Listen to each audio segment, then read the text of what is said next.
And when I opened that envelope from the IRS, my hands didn't shake. Not yet. It was a Tuesday morning, the kind where sunlight comes through kitchen windows and makes everything look honest and clean. The letter said I owed $47,000 in back taxes for income I never earned, for businesses I never owned, for a life I never lived. What he didn't know was that before I became the grandmother who baked cookies every Sunday and babysat on demand, I spent 30 years as a special agent in the IRS Criminal Investigation Division. I didn't investigate late tax returns. I hunted people who thought they could steal from the federal government and disappear. I tracked money through shell corporations and offshore accounts.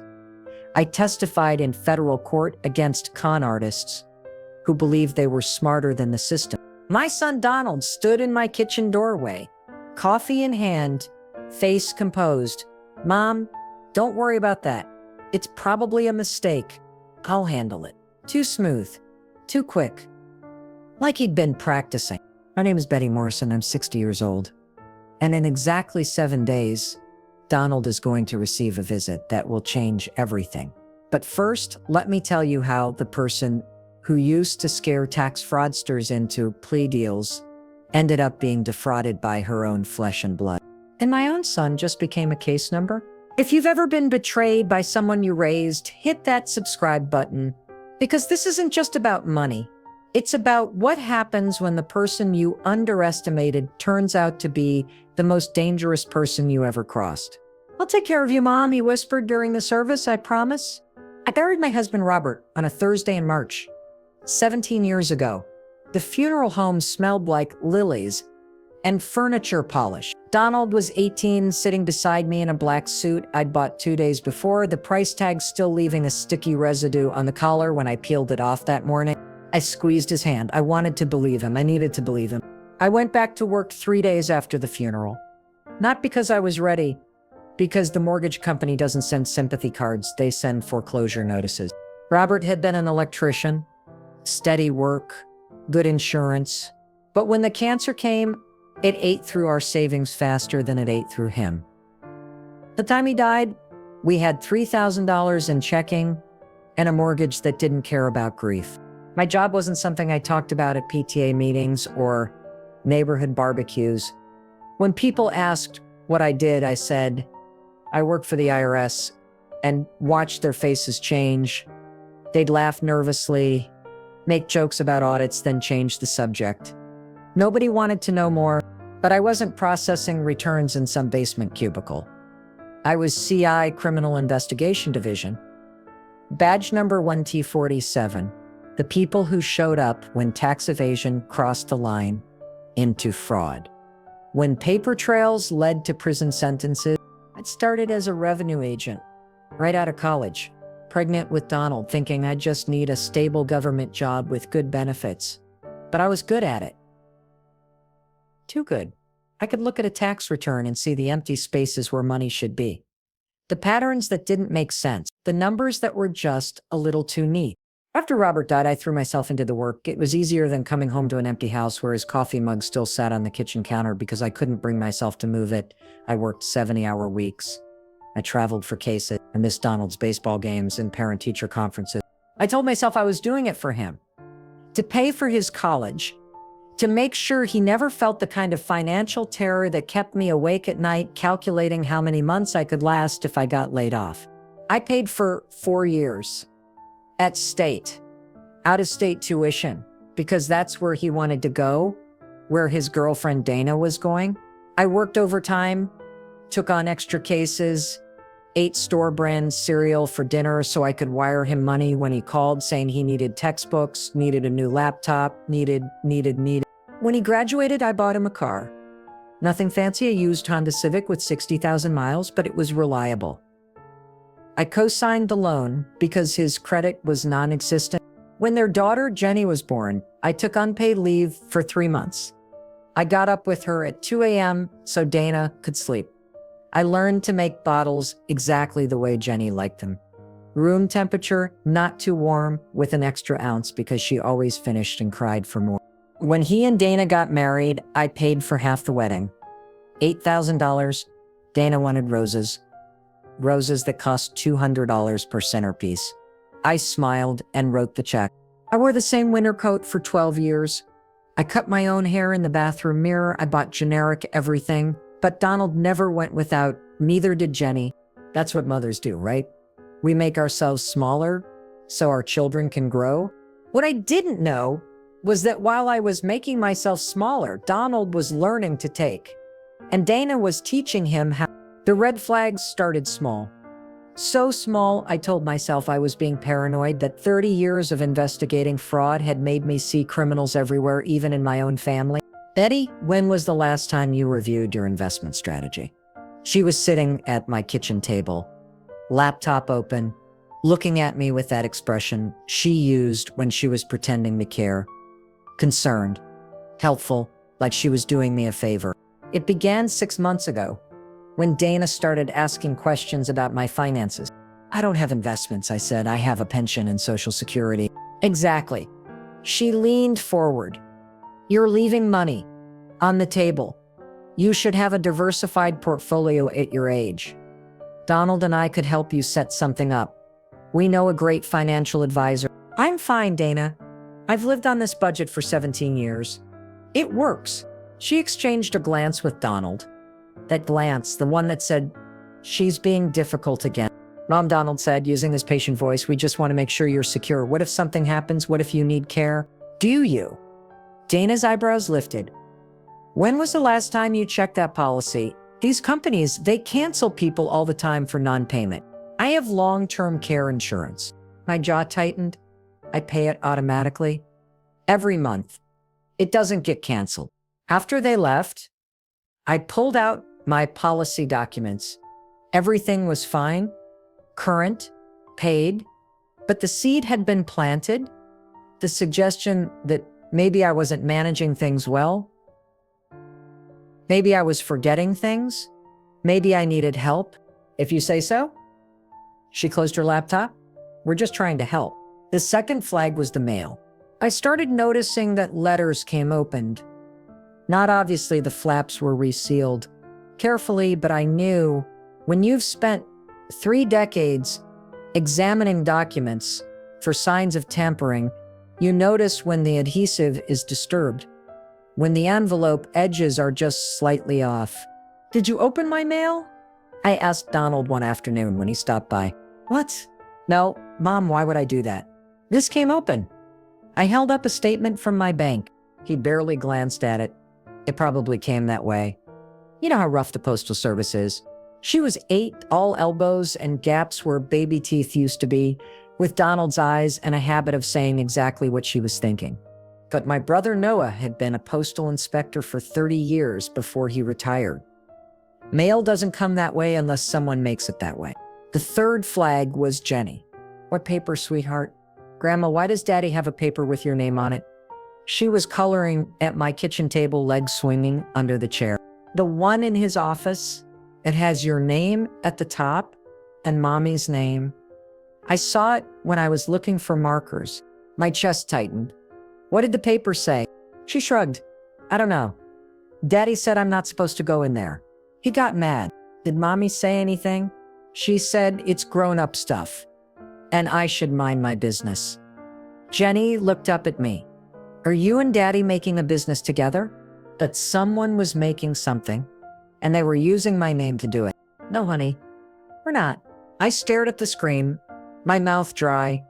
New accounts, credit cards I'd never opened, a small business loan I'd never signed for, an LLC registered in Delaware, Morrison Property Solutions, with me listed as the principal. My score had dropped. That night, I logged into my credit report for the first time in 3 years. I'd always had perfect credit, 780. Never late on anything. Never carried a balance. I never heard of Morrison Property Solutions in my life. I grabbed a notebook, the same kind I used to use for case files, yellow legal pad, black pen. I started writing. My hands were shaking now. Not from fear, from something else. Something that felt like muscle memory. Like the feeling I used to get when I found the thread, the one loose string in a financial statement that when pulled, unraveled everything. Account 1, Capital One credit card, opened 4 months ago, $8,500.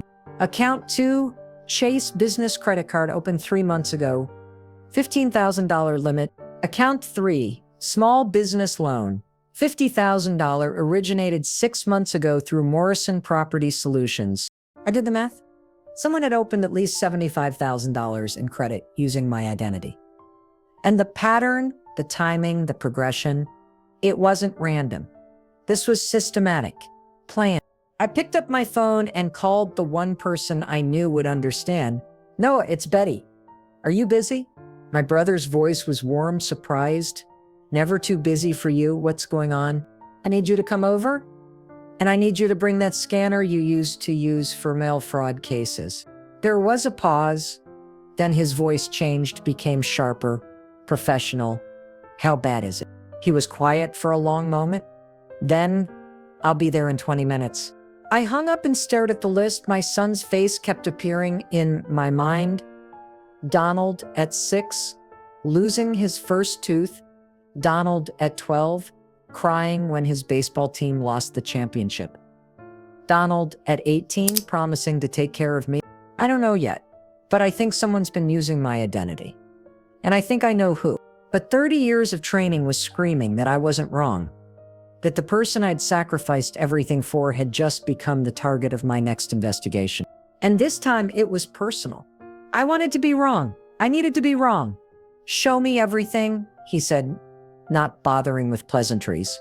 Noah arrived with a leather messenger bag and the same expression he used to wear when we both carried badges. Focused, methodical, all business. I spread the documents across my dining room table. Credit reports, bank statements, the IRS letter, printouts from the Delaware corporate database showing Morrison Property Solutions with my name on the registration.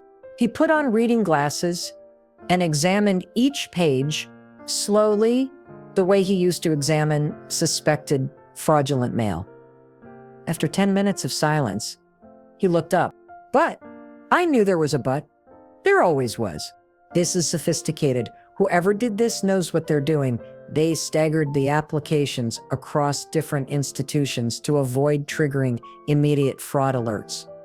They used your real information, SSN, date of birth, address, so it passed automated verification. And they're making minimum payments to keep the accounts from defaulting, which is why you didn't get collection calls. But they made mistakes. See this? He pointed to the business loan application. The email address, it's not yours. I looked. The email listed was dmorrison.realty@gmail. My breath caught. Donald Morrison. His middle name is Charles. That's his initial, not mine. Noah nodded. And look at the phone number on the credit card application. Last 4 digits are 7. I pulled out my phone and scrolled through my contacts. Donald's number ended. "They got sloppy," Noah said. "Or they didn't think you'd ever check?" People who commit identity theft against family members usually count on the victim not looking, not fighting back, not wanting to send their own blood to prison. "What's the total damage?" I asked. He pulled out a calculator and added numbers. "Based on what's here, at least $200,000. The business loan alone is 50. The credit cards total around 25. But see these withdrawal transactions from Morrison Property Solutions. Someone's been pulling cash. That's another 100 and change. And this," he tapped a document. "This is a tax return filed in your name showing $180,000 in business income. Income you never earned. That's why the IRS sent the bill." Exactly. They think you earned that money and didn't pay taxes on it. If you can't prove it was fraud, you're liable for the taxes, penalties, and interest. That $47,000 demand is just the start. It'll compound. I sat down slowly. My chest felt tight. He's my son. I know. I closed my eyes. I remembered. Evidence doesn't have feelings. It just tells the truth. I know that too. Noah's voice gentled. "But Betty, you taught me something when we both started in federal law enforcement. You remember what you said. I raised him. I gave him everything. It's telling me my son is committing federal identity theft and tax fraud. And what's the evidence telling you?" I opened my eyes and looked at the papers spread across my table. My name, my life, my credit. All of it weaponized by the person I'd loved most in the world. That was the question, wasn't it? I could confront Donald, hope he'd confess and fix it. I could pay off the debts myself, take the loss, preserve the family. I could pretend I never saw any of it. Noah reached across the table and squeezed my hand. What do you want to do? Or I could do what I'd done for 30 years. I could follow the evidence, build a case, document everything, and when the time was right, I could make sure justice was served. I want to do this right, I said. I want every I dotted and every T crossed. I want it airtight. Even if justice meant watching my son face federal charges. Noah smiled, but there was sadness in it. Then we start by gathering more evidence. We need to prove they're the ones using the accounts. That means recordings, surveillance, a paper trail they can't deny. I need to call Caitlin. His eyebrows went up. Caitlin Rhodes? She's still with last I heard. She was my training partner 20 years ago. If anyone can help me navigate this quietly, it's her. I pulled out my phone and scrolled to a number I hadn't called in 3 years. It rang 4 times before a familiar voice answered. Despite everything, I smiled. Caitlin, I need a favor. Betty Morrison? I'll be damned. I thought you forgot about us little people when you retired. Both. Someone's using my identity for tax fraud. Multiple accounts. Fake business. At least $200K. And I think it's my son and his wife. There was a long pause. Then, Jesus, Betty. I'm sorry. Her tone shifted immediately. Official or personal? Don't be sorry yet. Help me hang them. I need to know if I report this, what happens. I need to understand the process. And I need to know if there's a way to do this that doesn't immediately blow up my family before I have all the evidence. She laughed, sharp and quick. There's the Betty I remember. What do you need? Exactly. You want to build a case before filing? How much evidence do you have? I looked at the papers, enough to know it's happening. Not enough to prove who's doing it. That's breaking and entering. Then here's what you do. Start documenting everything. Dates, times, conversations. If they mention anything financial, record it. Massachusetts is one-party consent, so you don't need their permission. Get copies of every fraudulent application. Pull your credit report weekly. If you can get access to their computer or phone, even better. Caitlin. Betty, listen to me. If you're going to do this, you need to be all in. You can't halfway investigate your own kid. Either you build a case that puts them away, or you walk away entirely. There's no middle ground. That's concerned mother checking on her son's well-being. Tomato. I looked at Noah. He was watching me, waiting. I thought about Donald's face when he said, I'll handle it. The practiced smoothness. The lack of surprise when I showed him the IRS letter. I'm all in, I said. He'd known. He'd known because he'd done it. Good, give me 48 hours. I'll pull what I can from our databases without raising flags. In the meantime, you start surveillance. And Betty, yeah? Remember, once you file a federal complaint, you can't take it back.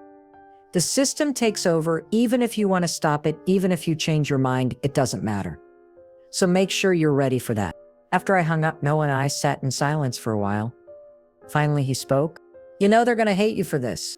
I know. Dana will turn Donald against you. She'll play victim.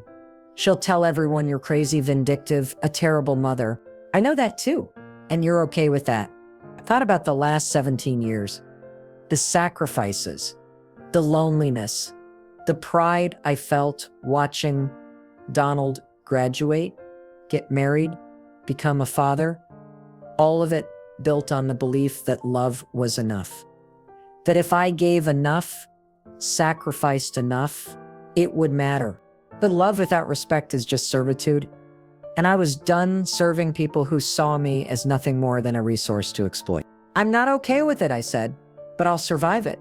What I won't survive is letting them destroy me financially and doing nothing. I didn't spend 30 years hunting criminals to become one's victim. Noah stood and started packing his bag. Then tomorrow we start building the case. I'll bring my old surveillance equipment. We'll set up recordings and we'll get them on tape admitting what they did.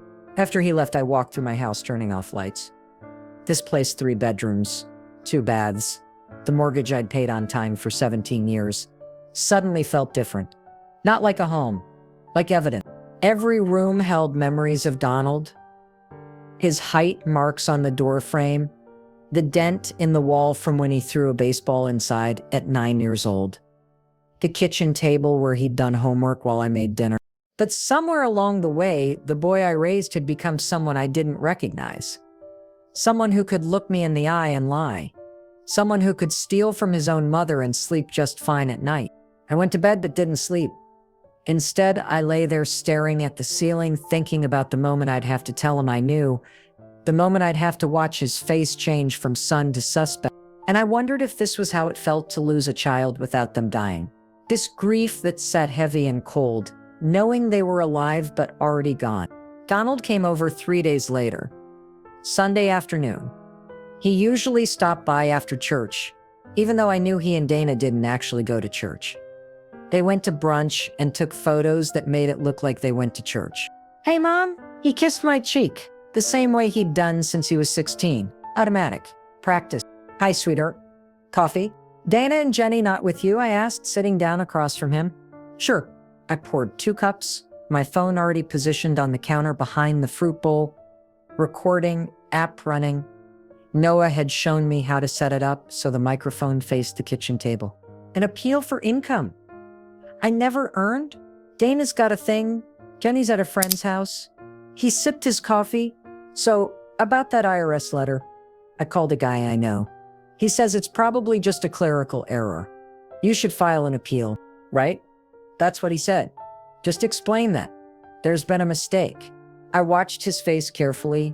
No tells, no nervous gestures, just Donald looking concerned and helpful. "The thing is," I said slowly, "the income is connected to a business. Morrison Property Solutions. Have you heard of it?" Something flickered in his eyes, just for a second. "No. Should I have? It's registered in Delaware with me as the principal, but I never registered any business." He frowned. "That's weird. Did someone steal your identity?"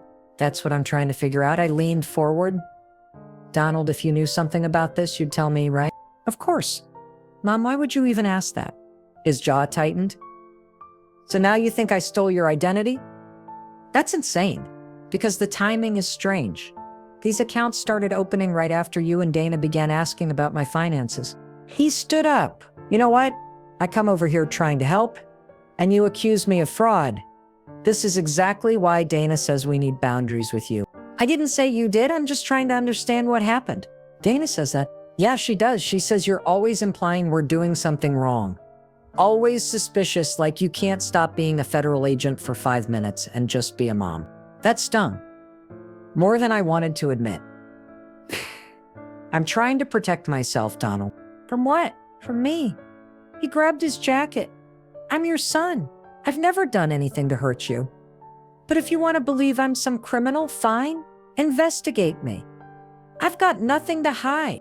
But no admission. I sat there for a long moment, then picked up my phone and stopped the recording. I played it back, crystal clear, his denial, his anger, his deflection. He walked out without looking back. The door slammed hard enough to rattle the pictures on the wall. He denied everything.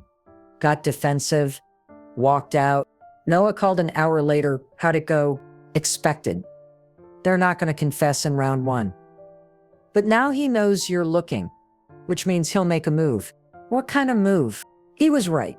Either they'll try to clean up the evidence or they'll double down and try to discredit you.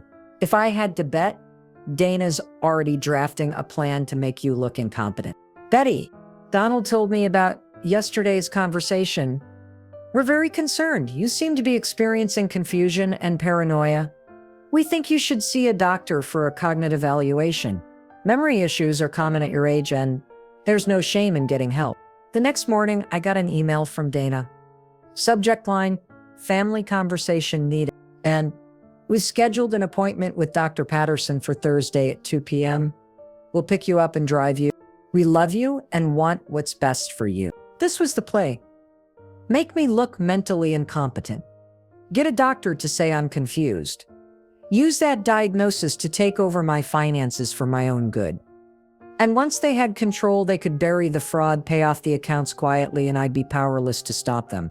I read it 3 times. Each time, my blood ran colder. It was actually brilliant. Ruthless, but brilliant. I forwarded the email to Noah and Caitlin with one line. They're trying to declare me incompetent. Caitlin called immediately. Don't go to that appointment. I wasn't planning to. Can they actually do that? Good, because here's what happens next. They're going to claim you refused medical care, which will be more evidence of cognitive decline. Then they'll petition for guardianship, get a court to appoint them as your legal guardian. Once they have that, they control everything. Your money, your house, your medical decisions. If they get a doctor to say you're incompetent, yes, it happens all the time to elderly people whose families want access to their assets. It's called guardianship abuse, and it's a nightmare to fight once it's in place. Not enough. So what do? You get ahead of them. Schedule your own cognitive evaluation with an independent doctor. Get proof you're completely sound. And then we accelerate this investigation. How much evidence do you have? After she hung up, I sat at my computer and thought, where would Donald keep documents? Not at his house. Dana would have them locked down. But what about backups? Cloud storage? Then get more. You need them on tape admitting what they did. You need documents showing they accessed your information. You need something that makes this case impossible to deny. And I remembered 3 years ago when Donald bought his first laptop, I'd helped him set up his email. He'd asked me to write down his passwords because he kept forgetting them. I hesitated. This was crossing a line. This was invading my son's privacy in a way that felt wrong, even though he'd invaded mine first. I went to my desk and pulled out an old address book. There in the back pages, written in pencil, his Gmail password. But then I thought about the email from Dana, the appointment they'd made without asking me, the plan to take away my autonomy, my independence, my entire life. It took me 15 minutes to find the folder. It was labeled property stuff and buried in his archives. Inside were dozens of emails. I logged into his Gmail, applications for credit cards with my information, screenshots of my social security card, messages to Dana. Did you file the return yet? We need that refund to clear before she notices. Correspondence with a guy named Trent about getting the documents to match. Bank statements from Morrison Property Solutions showing withdrawals totaling. I downloaded every single file, created a folder on my desktop, backed it up to a flash drive. Then I forwarded the entire folder to Caitlin and Noah. Photos of my driver's license. Because this wasn't just identity theft. This wasn't just fraud. This was premeditated, coordinated. They'd been planning this for at least a year, possibly longer. My hands were shaking by the time I finished. Not from fear, from rage. And they'd been spending my stolen money on their lives. New furniture, a trip to Hawaii, a Dana's designer handbags. All of it funded by credit lines they'd opened in my name. My phone rang. Caitlin. Betty, I'm looking at these emails now. This is enough. This is more than enough. We can file a complaint with the U.S. Attorney's Office tomorrow. Not yet. Why not? Because I want them to know it was me. I want them to see my face when they realize I caught them. I want them to understand who they underestimated. She was quiet for a moment. Okay, but Betty, you need to be smart about this. Don't confront them alone. Don't give them a chance to destroy evidence or run. When you're ready, we do this with federal agents present. That night, I barely slept. I kept thinking about the boy Donald used to be, the one who cried when his goldfish died, the one who saved his allowance to buy me flowers on Mother's Day, the one who promised to take care of me at his father's funeral. 1 week. Then I'm pulling the trigger whether you're ready or not. This case is too good to sit on. Agreed. Give me 1 more week. Where had that boy gone? When did he turn into this? Or had he always been this and I'd just been too busy working, too busy providing, too busy sacrificing to see it? I didn't have answers, only evidence. And evidence was enough. They came on Wednesday, unannounced. Donald, Dana, and a woman I didn't know wearing a blazer and carrying a leather portfolio. I looked at the woman, mid-40s, professional, clearly briefed on the situation. Mom, this is Cheryl Patterson. She's a social worker. Dana's smile was sympathetic, practiced. We asked her to come talk to you. I'm not confused, I said calmly. Please leave my house. Mrs. Morrison, your family is concerned about your well-being. They've noticed some memory issues, some confusion about financial matters. Mom, don't be difficult. Donald stepped forward. We're just trying to help. Help by bringing a stranger into my home without permission. Help by scheduling medical appointments I never asked for. Cheryl Patterson looked uncomfortable. Mrs. Morrison, nobody's trying to force anything, but your son and daughter-in-law have expressed concerns that you might be experiencing cognitive decline. Would you be willing to answer a few questions? See, Dana turned to the social worker. This is what we're talking about. The paranoia, the refusal to accept help. No. And I'd like you to leave. Donald, I looked at him, really looked at him. When I worked for the IRS, do you know what we called people who tried to have their victims declared incompetent? We called them sophisticated fraudsters. It's a classic make the victim look crazy so nobody believes them when they report the crime. Mom, Dana's face went pale. What are you talking about? I'm talking about Morrison Property Solutions. I'm talking about $200,000 in fraudulent accounts opened in my name. I'm talking about email exchanges between you and Donald about how to get the documents to match. The room went silent. Donald and Dana stared at me. Cheryl Patterson looked confused. I have the emails, Dana, all of them, the credit card applications, the tax returns, the bank statements showing withdrawals from an LLC I never authorized. I downloaded everything from Donald's Gmail account 3 days ago. I don't know what she's talking about, Dana said, voice shaking. This is exactly what we're dealing with.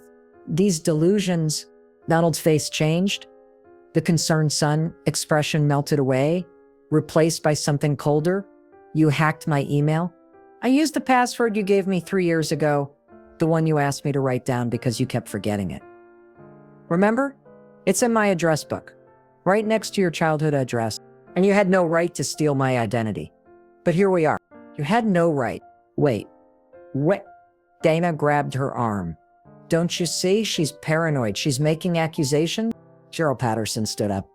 I think I should go. This sounds like a family matter that doesn't require social services. I'm done here. Cheryl pulled free and headed for the door. If you need adult protective services, you'll have to call them yourselves. I'm not comfortable with this situation. Donald tried to stop her, but she shoved past him. After she left. Dana turned on me. Her mask was completely gone now. You stupid bitch. Do you have any idea what you've done? We were trying to help you. We were trying to manage your finances because you're clearly not capable. And now you're going to accuse us of fraud, of stealing? After everything we've done for you, prove it. Everything you've done? I felt my voice rise.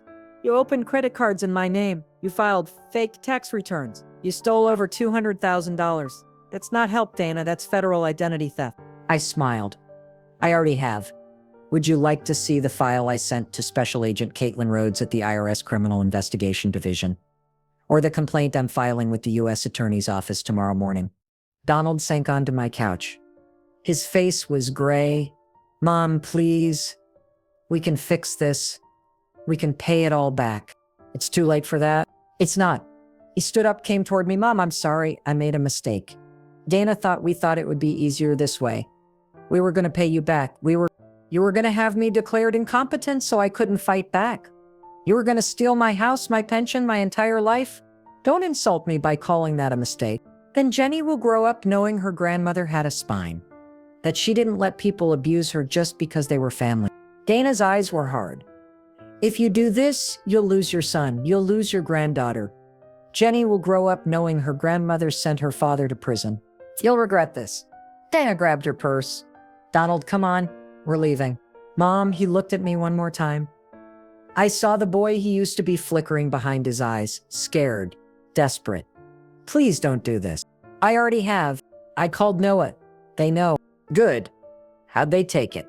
They left. The house went quiet again.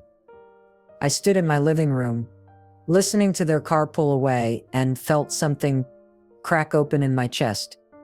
Not regret. Something else. Relief. Maybe.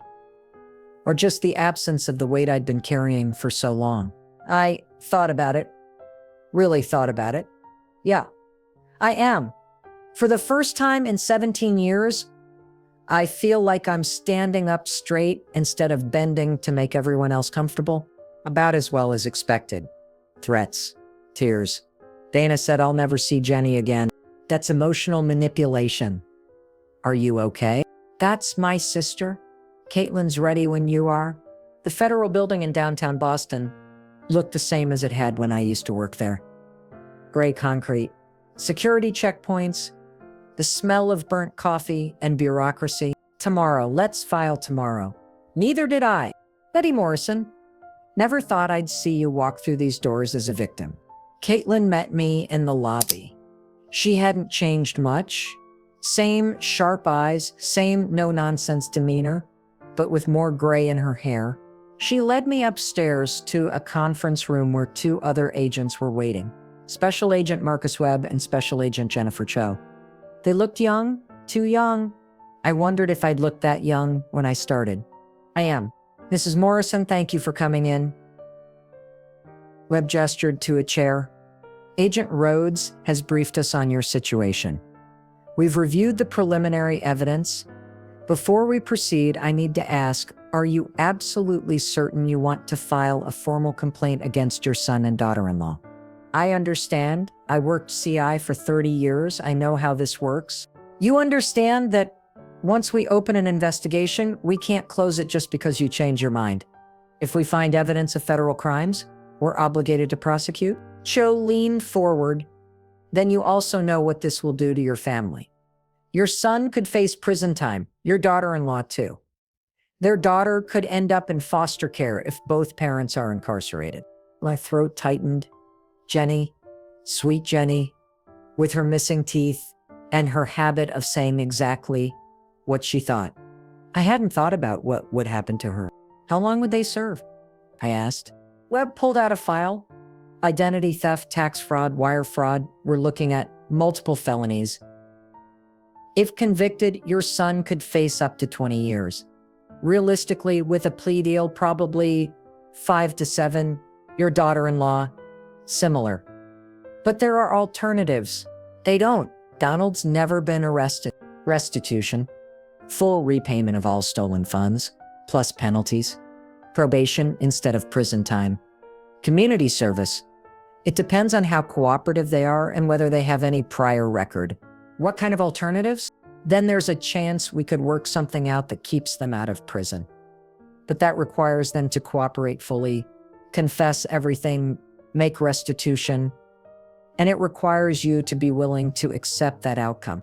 I looked at Caitlin. She was watching me carefully. What would you do? Honestly, I'd want them scared. I'd want them to feel what you felt when you realized they'd betrayed you. But I'd also want to sleep at night, knowing my granddaughter still had parents. I thought about Jenny, about the way she laughed when I made her pancakes shaped like animals, about how she'd crawl into my lap and ask me to tell her stories about when her daddy was little. Webb nodded. We can, but only if they give us everything. Full confession, documentation, and they agree to stay away from you. Restraining order, no contact. Can we offer them a deal, I ask? Cooperation in exchange for probation? That's what I want. Then let's make it official. He pulled out forms. I need you to sign here. And here, this formally opens a criminal investigation into Donald Morrison and Dana Morrison for identity theft, tax fraud, and wire fraud. I signed. My hand was steady. They're in custody, being processed downtown. Their lawyer's already there. They came for Donald and Dana on a Thursday morning. 6 agents, 2 cars. I wasn't there. Caitlin made me promise to stay home, but Noah went to watch. He called me afterward. How did they look? She wasn't there. She was at school. Dana's mother picked her up. Scared. Dana was crying. Donald just looked numb. They seized his computer, all their financial records, phones, everything. And Jenny? The lawyer's gonna call you, Noah continued. He's gonna try to negotiate. I exhaled. At least Jenny hadn't seen her parents arrested. At least she'd been spared that. Good. That's what I want. The call came 2 hours later. A man named Richard Kellerman, attorney for Donald and Dana Morrison. Mrs. Morrison, my clients would like to speak with you. No, they're prepared to make full restitution, return all the money, pay penalties, whatever it takes. They just want to avoid prison time. Then they need to cooperate with the federal investigation. Full confession, complete documentation, and they stay away from me permanently. Those terms are acceptable, but they'd like the chance to apologize. Face to face. Why? Because they're your family. And because Donald wants you to hear from him directly how sorry he is. I thought about it. Part of me wanted to refuse, wanted to let them rot in the consequences of their choices. But another part, the part that still remembered Donald as a little boy, wanted to hear him say the word, "Thank you, Mrs. Morrison, we'll arrange it." One meeting. At the federal building, with agents present. 30 minutes. That's all they get. They looked smaller somehow. Donald and Dana sitting across from me in an interview room with concrete walls and fluorescent lights. Dana's makeup was smudged. Donald's suit was wrinkled. Both of them looked like they hadn't slept. Caitlin sat beside me.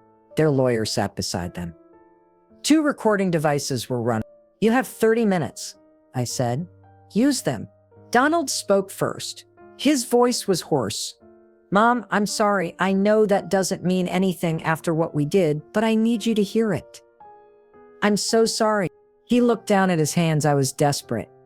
The real estate market crashed. I hadn't closed a deal in 8 months. We were drowning in debt. Dana's student loans, the mortgage, Jenny's school, everything was falling apart. "Why?" I asked. "Why did you do it?" "So you decided to steal from me." "It wasn't supposed to be stealing." Dana's voice was defensive. "We were going to pay you back. We thought if we could just get a cushion, just get ahead of the bills, we could fix everything and you'd never know." "But then it got bigger," Donald continued. "1 credit card became 2. 2 became 5. The business loan was supposed to be the end of it. But the interest rates were so high we couldn't keep up. So we filed the fake tax return to get a refund, thinking we'd use that to pay off the cards. And instead, you took a vacation to Hawaii." My voice was flat. I saw the photos on Facebook. Beautiful resort, private beach, all paid for with money stolen from your mother. Dana started crying. "I know how it looks. I know we're terrible people, but we were going to fix it. You were going to have me declared incompetent. You were going to take my house. You were going to strip me of everything." "That was my idea," Dana said quickly. "Not Donald's. I thought if we had guardianship, we could manage the debt better, keep you protected from yourself." Dana snapped. "You're 60 years old, living alone, working yourself to death for what? So you can die alone with a bank account nobody inherits? We're your family. That money should be ours anyway." The room went silent. Even her lawyer looked horrified. Protected from what? From my own money, from my own autonomy. I looked at her for a long moment. Then I turned to Donald. "Is that how you see it too? That I'm just an obstacle between you and money you think you deserve?" "Dana," Donald tried to stop her, but she was on a roll. "I'm just saying what everyone thinks. You're old. You don't need that much money. You don't travel. You don't buy anything nice for yourself. You just hoard it like some dragon sitting on gold. We have a daughter to raise. We have expenses. We have a life to build." "No." His voice broke. "No, Mom. That's not Dana's upset. She doesn't mean..." He put his head in his hands. "I don't know who I am anymore. I don't know how I became this person." "I think she does.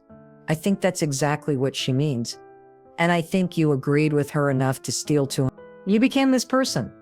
I said quietly, "Because nobody ever told you no. Because I spent your whole life making sure you never felt the pain I felt when your father died, making sure you never went without.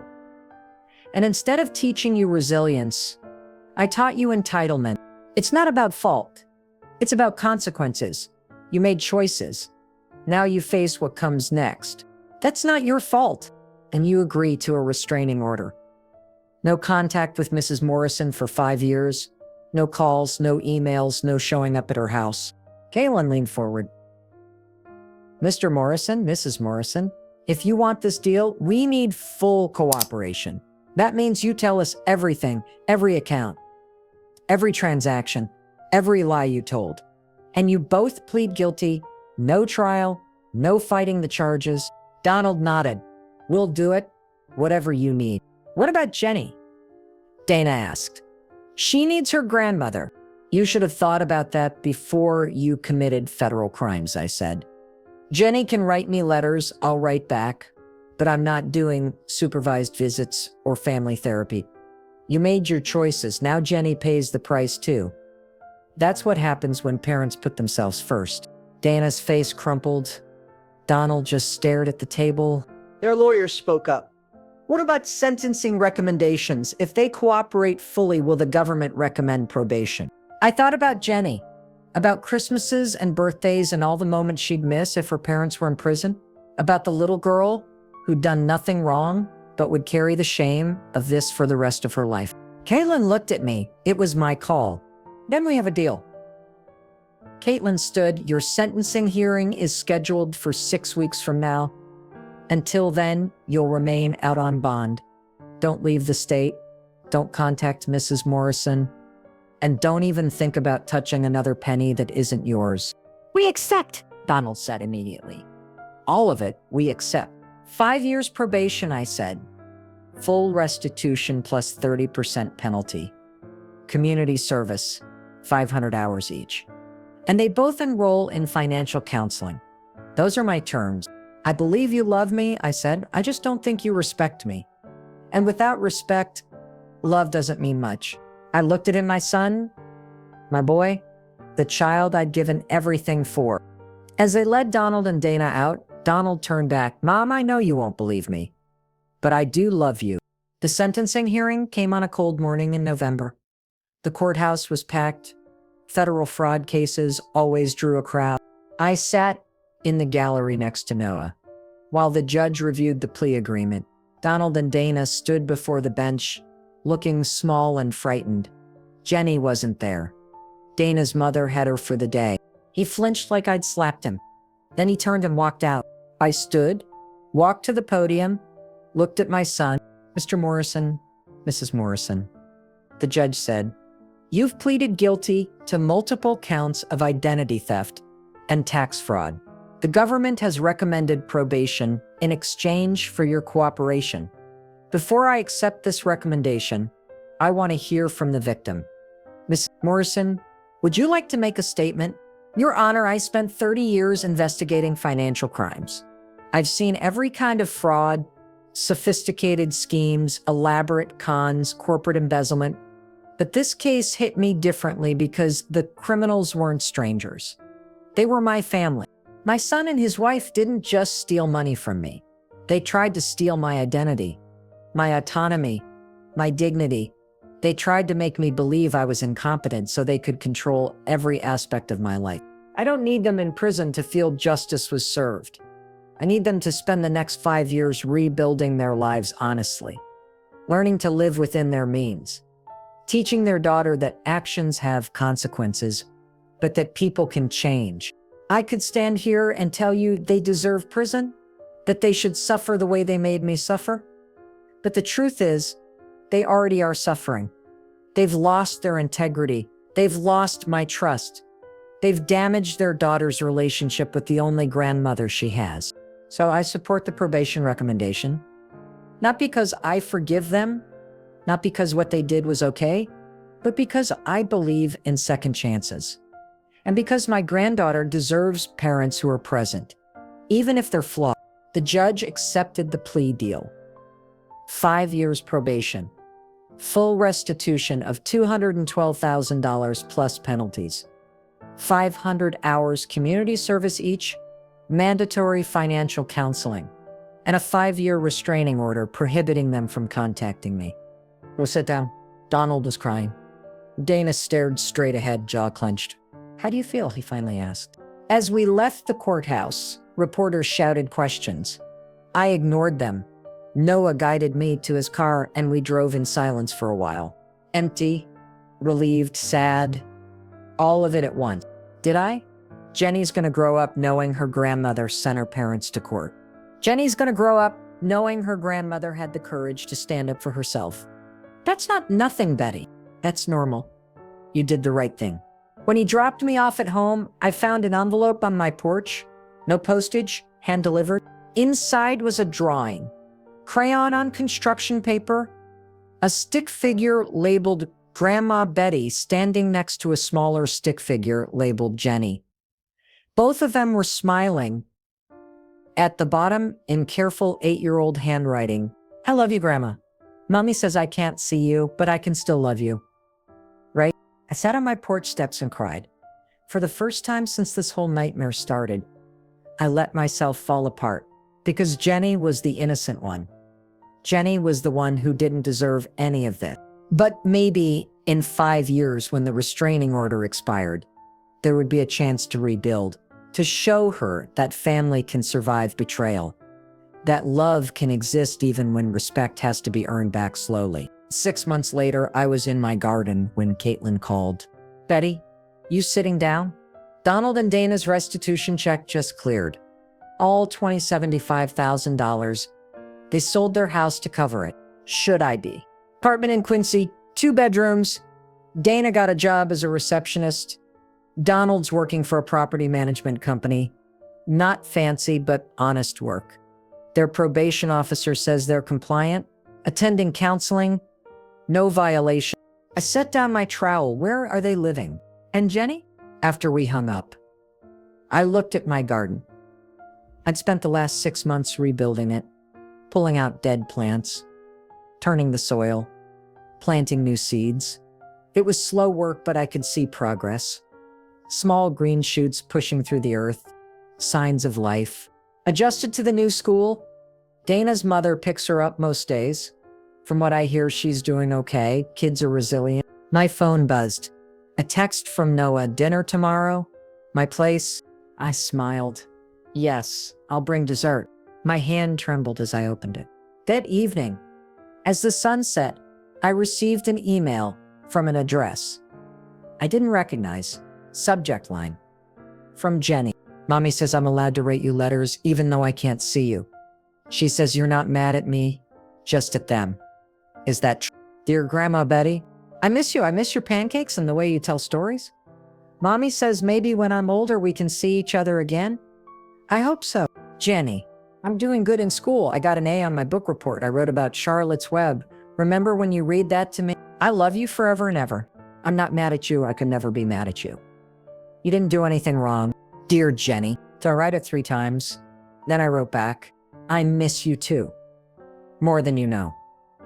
And yes, when you're older, we'll see each other again. I promise. I love you forever and ever and ever. Keep getting good grades. Keep being kind. Keep being exactly who you are. Grandma Betty. I'd lost my son, at least for now. I'd lost the family I thought I had. But I'd found something else. My own strength. My own voice. The ability to stand up straight and say, this is my line. You cannot cross it.